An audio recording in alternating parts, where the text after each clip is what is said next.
If you followed any number of stories about asbestos and its role with cancer, deaths, and health problems over the years, you might think it's been banned from use in the United States. Well, that's not the case. It's true that asbestos is not used in building materials the way it once was, but it still is found in some household products, and some public health experts worry about its continued use. Miles O'Brien is back with that story and why the regulation and oversight of it remains a public health concern. It's for our weekly segment on the leading edge of science, technology, and health. For 15 years, Linda Reinstein has pounded the marble halls of power in Washington, a foot soldier in a long environmental battle that you might think was over. We deserve to have our air free of contaminants, air, soil, and water. And without an asbestos ban on all products, we remain in peril. Asbestos, naturally occurring mineral fibers that are durable, fire-resistant, and highly carcinogenic. Breathing them can trigger lethal diseases. There is no debate about that. But more than 50 years after a landmark study confirmed this, asbestos is a poster child for a broken regulatory process. It is still used by U.S. industry, present in 30 million homes, and is a contaminant in consumer products, including children's toys and makeup. The FDA is now warning parents to throw out 3 products from Claire's after new tests found they contained asbestos. Officially, asbestos kills nearly 3,000 Americans every year, but these deaths are underreported. Environmental and health advocates believe the actual toll is much higher. I urge you to expeditiously and thoroughly evaluate the risk and move to full banning asbestos without any exemptions. In 2006, Linda Reinstein's husband, Alan, died of mesothelioma, cancer of the thin layer of tissue that covers our internal organs, a fatal disease caused almost exclusively by asbestos. Alan Reinstein was exposed to asbestos at a shipyard and while doing home renovations. His widow is pushing newly introduced legislation to enact an outright ban on asbestos. Do you feel like you made progress? Progress is glacially slow. I've buried so many people I have known and loved, including my husband. You okay?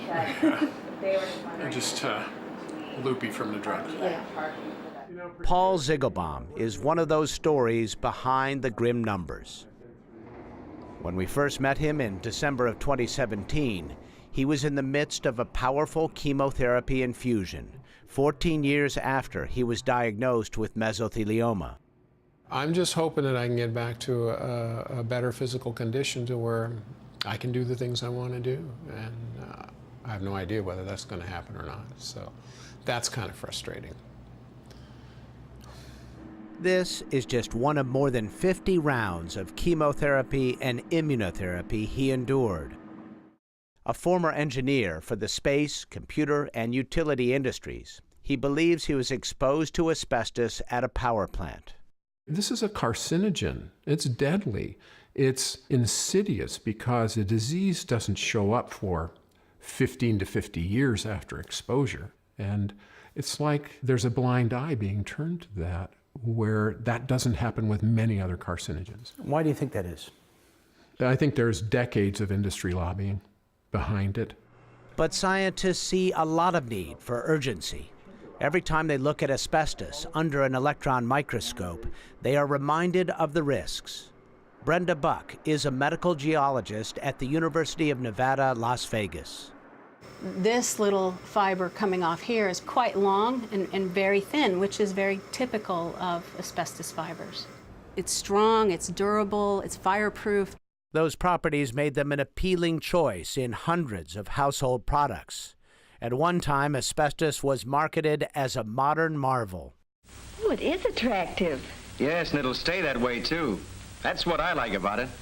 But people who worked around it in shipyards, factories, and mines started getting sick, most infamously in Libby, Montana, where asbestos dust from a mine has killed 10% of the population.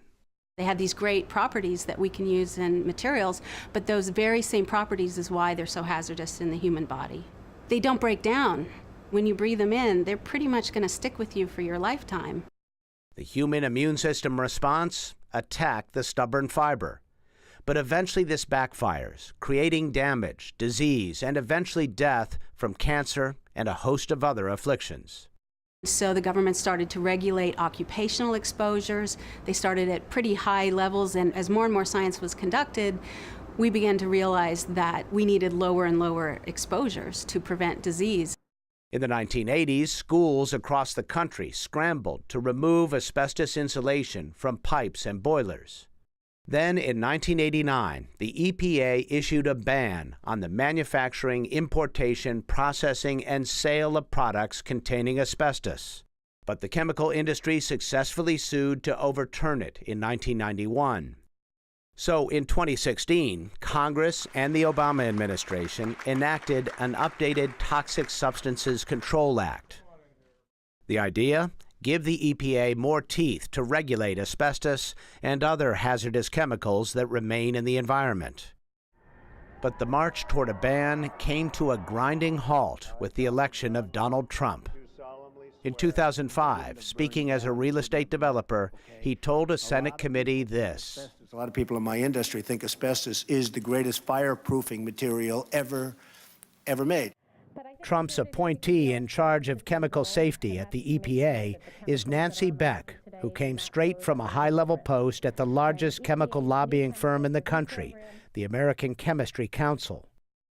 In a statement, the ACC denies Beck has a conflict of interest and says claims that she does unfairly disregard her career experiences and decades of work as an objective and highly respected scientist. But under her leadership, the EPA is refusing to even study, much less regulate, the legacy asbestos that is all around us. The EPA says it is committed to protecting the public from asbestos exposures, and it says the statute gives discretion to the administrator to focus on the uses that are of greatest concern. It's a David and Goliath battle, and we are the small person trying to move big mountains. There's huge money that flows. And so does the asbestos. The United States has imported more than 6,000 tons of asbestos since 2011, almost all of it used by the chlor-alkali industry to make chlorine. It mostly comes from Brazil, but in 2017, that country banned the mineral, as have more than 60 other nations. As Brazil winds down production, asbestos imports will increasingly come from Russia, where some shipments are stamped with the seal of the president's face, along with the words, "Approved by Donald Trump, 45th President of the United States." Meanwhile, in southern Nevada, Brenda Buck and her colleague, medical geologist Rodney Metcalf, have found even more troubling cause for concern about asbestos. It's everywhere. Look at that. Everywhere. They have mapped more than 1 million acres of naturally occurring asbestos here. The discovery came after they uncovered evidence of unusually high rates of mesothelioma among women and children, a telltale sign of asbestos exposure that is environmental rather than occupational. Even if the EPA banned all use of asbestos in the nation, we still have it occurring in our soils and therefore in our air, and people are still being exposed to it just through these natural mechanisms. The Occupational Safety and Health Administration has set limits on asbestos use in the workplace. But scientists say there is no evidence there is any safe level of exposure to asbestos, which is why Linda Reinstein keeps pushing for a total ban. Alan's chair will remain empty forever, and my heart will be broken, but I will fight on. I am optimistic about a change in attitude in Washington. I think it can happen. I don't think we're done yet, but I think ultimately we will win. You're an unlikely optimist. That's what keeps me going. Paul Ziegelbaum lost his 15-year battle with mesothelioma on January 25th. Asbestos will likely take thousands of other American lives before the year ends. The deaths are slow and painful, not unlike the regulatory response to this public health crisis. For the PBS NewsHour, I'm Miles O'Brien in Santa Rosa, California.